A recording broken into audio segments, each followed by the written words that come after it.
সরকারের চরিত্র, সরকারদের চরিত্র প্রত্যেকটা সরকারের যে যত কম দিয়ে সরকারি কর্মচারীদের থেকে কাজটা আদায় করে নেওয়া যায়। তা সেক্ষেত্রে মুখ্যমন্ত্রী মমতা ব্যানার্জিও যেরকম সরকার যে কর্মচারীদের বঞ্চনা বা বঞ্চিত করেই চলেছে, ঠিক বর্তমান সরকারও তাই। আমরা সরকারি কর্মচারীদের কম দেওয়ার ক্ষেত্রে কিন্তু সেই যে বিগত দিনের সরকার যেভাবে ডিএটা দিয়েছে, এবারও সেইভাবে ডিএটা দিয়েছে, যার জন্য অবসরপ্রাপ্ত কর্মচারীরা ওই একদম যে টাকাটা হবে সেখান থেকে টোটালি 57% কম দিয়েছে।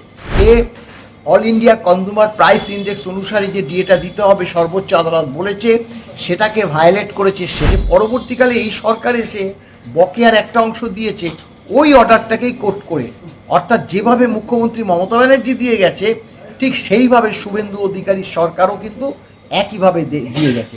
মুখ্যমন্ত্রী এসছে, এবার ঘোষণা করবে শুধু 4% না, তার সঙ্গে হয়তো আরও 4% দিয়ে মোট 8% দিয়ে বর্তমান সরকার ঘোষণা করবে। কিন্তু আমরা দেখতে পেলাম যে ওই 4%-র কোনো ঘোষণা হলো না। বেশ কিছুদিন পরে তিনি 20% দিয়ে অক্টোবর মাস থেকে ঘোষণা করলো যে দেওয়া হবে। তার এখনও নোটিফিকেশন জারি হয়নি, সেটা বলে রেখেছে।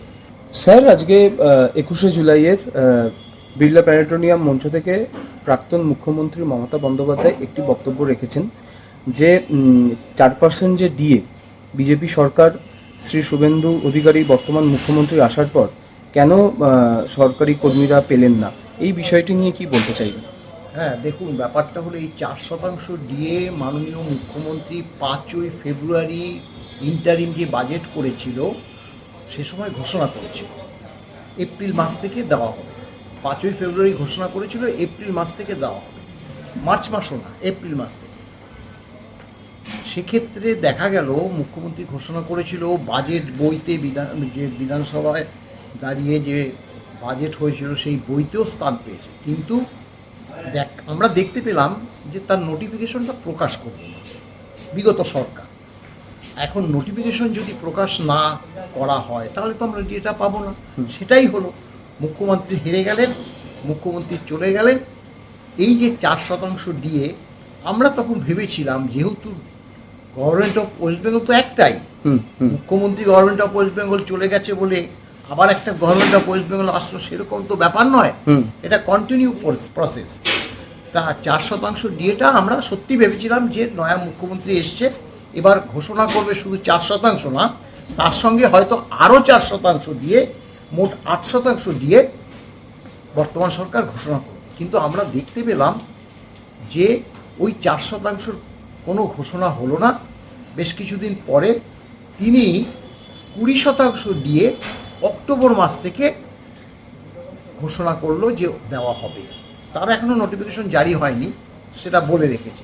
এখন প্রশ্ন হলো যে 4% দিয়ে যদি মুখ্যমন্ত্রী দিত বর্তমান মুখ্যমন্ত্রী, তাহলে আমরা এপ্রিল থেকে অক্টোবর মাস এই টোটাল হচ্ছে 7 মাস, তাহলে 4 × 28% ডিএ কিন্তু আমরা পেতাম। এই 28% ডিএর জায়গায় এখন আমরা পাবো অক্টোবর মাসে 20%, অর্থাৎ 8% কম পাবো। অর্থাৎ এখানে কিন্তু বর্তমান সরকার একটা চালাকি করেছে, পরিমাণটা দেখালো কিন্তু 20%, কিন্তু 7 মাস পরে যেহেতু পাবো ডিএটা, স্বাভাবিকভাবে সেটা আমাদের কাছে কোনো লাভজনক ব্যাপার হয়ে দাঁড়াবে না। 4%ই দিত, কন্টিনিউভাবে যে দিত, আমরা কিন্তু 28% অক্টোবর মাসের মধ্যে পেয়ে যেতাম। এই হলো সরকারের চরিত্র, সরকারদের চরিত্র প্রত্যেকটা সরকারের যে যত কম দিয়ে সরকারি কর্মচারীদের থেকে কাজটা আদায় করে নেওয়া যায়। তা সেক্ষেত্রে মুখ্যমন্ত্রী মমতা ব্যানার্জিও যেরকম সরকার যে কর্মচারীদের বঞ্চনা বা বঞ্চিত করেই চলেছে, ঠিক বর্তমান সরকারও তাই। আমরা বর্তমান সরকার ক্ষমতায় এসছে, আমরা কি পেয়েছি এই প্রশ্নটা কিন্তু আমরা বারবার করছি। যে মে মাসে ক্ষমতায় এসছে, আজকে প্রায় 2.5 মাস হয়ে গেল, আমরা কিন্তু সেখান থেকে কোনো লাভ আমরা পাইনি। ডিএটা এমনই একটা জিনিস পৌনপৌনি, তাই তো বললাম যে 4% এপ্রিল মাস থেকে ঘোষণা করলে এপ্রিলে পেতাম, মেতে পেতাম, জুনে পেতাম এবং জুলাই চলছে, জুলাইও পেতাম, সেটা তো পেলাম না। এই তো ব্যাপারটা। অর্থাৎ আমাদের যে কোন সরকার আসলে আমরা নির্দিষ্ট নিয়ম মতো বেতন ভাতা দিয়ে পাবো সেটা আজও অসম্ভব। স্যার, আগামী পরশু হাইকোর্টে একটা নতুন শুনানি এই ডিএ মামলা নিয়ে। স্যার, এই বিষয়টা নিয়ে কি বলতে চাইবেন? মানে এই যে কথাগুলো আপনি বলছেন, সরকার সবে 2 মাস হলো এসেছেন, আগামী দিনে কি সরকার আপনাদের দিকে বিশেষ নজর দিতে পারেন বলে মনে করছেন? দেখুন, বকেয়া ডিএ যে অর্ডারটা ওই 5ই ফেব্রুয়ারি প্রকাশ পেয়েছিল সর্বোচ্চ আদালত থেকে, এবং সেখানে বলা ছিল যে DA is a legally enforceable right এবং ডিএটা দিতে হবে all India consumer price index অনুসারে। বিগত দিনের মুখ্যমন্ত্রী মাননীয় মমতা ব্যানার্জি 16 থেকে 19 পর্যন্ত ডিএ দিয়েছে, কিন্তু সেটা তাদের নিজস্ব মানে ক্যালকুলেশন করে নিজস্ব সিপিআই অনুসারে, ওয়েস্ট বেঙ্গল সিপিআই অনুসারে দিয়েছে 16 থেকে 19। তাতে আমরা 100 টাকা যদি দিয়ে হতো বকেয়া, সেখানে 43 টাকা দিয়েছে, মানে 57 টাকা কম দিয়েছে। এবং আমরা লক্ষ্য করলাম যে পরবর্তীকালে এই সরকার এসে বকেয়ার একটা অংশ দিয়েছে ওই অর্ডারটাকেই কোট করে, অর্থাৎ যেভাবে মুখ্যমন্ত্রী মমতা ব্যানার্জি দিয়ে গেছে ঠিক সেইভাবে শুভেন্দু অধিকারীর সরকারও কিন্তু একইভাবে দিয়ে গেছে। দেখুন ব্যাপারটা কীরকম, যে সরকারি কর্মচারীদের কম দেওয়ার ক্ষেত্রে কিন্তু সেই যে বিগত দিনের সরকার যেভাবে ডিএটা দিয়েছে এবারও সেইভাবে ডিএটা দিয়েছে, যার জন্য অবসরপ্রাপ্ত কর্মচারীরা ওই একদম যে টাকাটা হবে সেখান থেকে টোটালি 57 মানে পার্সেন্ট কম দিয়েছে। এই কারণে আমাদের তো মামলাটা বহুদিন আগেই মানে লিপিবদ্ধ হয়ে গেছিল। আগামী পরশুদিন মামলাটা আছে।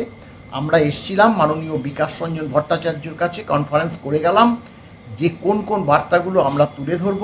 তার মধ্যে মূল বার্তা হচ্ছে যে গ্র্যান্টিং এইড কর্মচারীরা আছে তাদের বিষয়ে সরকার একদম নিশ্চুপ। ক্যালকাটা কর্পোরেশন এলাকায় সরকারি কর্মচারীরা যারা থাকে তাদের যে ব্যাংক থেকে এখনও একটা পয়সা বকেয়া দিয়ে ঢোকেনি, সেই ব্যাপারটা আমরা উত্থাপন করব। তৃতীয় নম্বর, যে all India consumer price index অনুসারে যে ডিএটা দিতে হবে সর্বোচ্চ আদালত বলেছে সেটাকে ভায়োলেট করেছে সেটা তুলে ধরব। এবং সর্বশেষ যেটা, যে মুখ্যমন্ত্রী মানে বর্তমান মুখ্যমন্ত্রী এখনও কিন্তু ডিএর ব্যাপারে একদম নিশ্চুপ। সেই কারণে বলছি যে মানে যারা কলকাতা কর্পোরেশন এলাকায় থাকে গত 7ই জুলাই মানে ডিএর যে নোটিফিকেশনটা প্রকাশ করেছে কিন্তু সেটা নিশ্চুপ হয়ে বসে আছে। অর্থাৎ এই সব বার্তাগুলো তুলব। এবং আরও একটা, যে ইন্দু মালহোত্রা কমিটিকে দায়িত্ব দিয়েছিল কিন্তু তারা কিন্তু সেই দায়িত্ব কোনোভাবে পালন করছে না, সেই বার্তাটাও তুলে ধরবো। এই ব্যাপারেই আমরা আলোচনা করে আসলাম এবং যা যা ডকুমেন্টস আছে আমাদের কাছে মাননীয় ফিরদৌস শামীম কাছে আজকে দিয়ে গেলাম। এবং আগামী পরশুদিন এই ব্যাপারে সর্বোচ্চ আদালত যা বলে সেটা তো আমাদের মেনে নিতেই হবে। স্যার, কতটা আশাবাদী বলে মনে করছেন? দেখুন ব্যাপারটা হলো, সর্বোচ্চ আদালত যদি একটা কঠোর মনোভাব নেয়, যদি একটা নির্দিষ্ট সময় দিয়ে যদি বলে দেয় যে এর মধ্যে যত বকেয়া আছে বিগত যে ডিএ মামলা সেটা সরকারকে মিটিয়ে দিতে হবে, অন্যথায় তাহলে কিন্তু আমরা হাইলি অফিসিয়াল অর্থাৎ চিফ সেক্রেটারি, ফিনান্স সেক্রেটারি তাদের বিরুদ্ধে কিন্তু রুল জারি করতে পারি। এরকম যদি একটা কঠোর মনোভাব সর্বোচ্চ আদালত নেয় তাহলে কিন্তু এই ডিএগুলো রিলিজ করতে বাধ্য হবে বর্তমান সরকার। Thank you sir.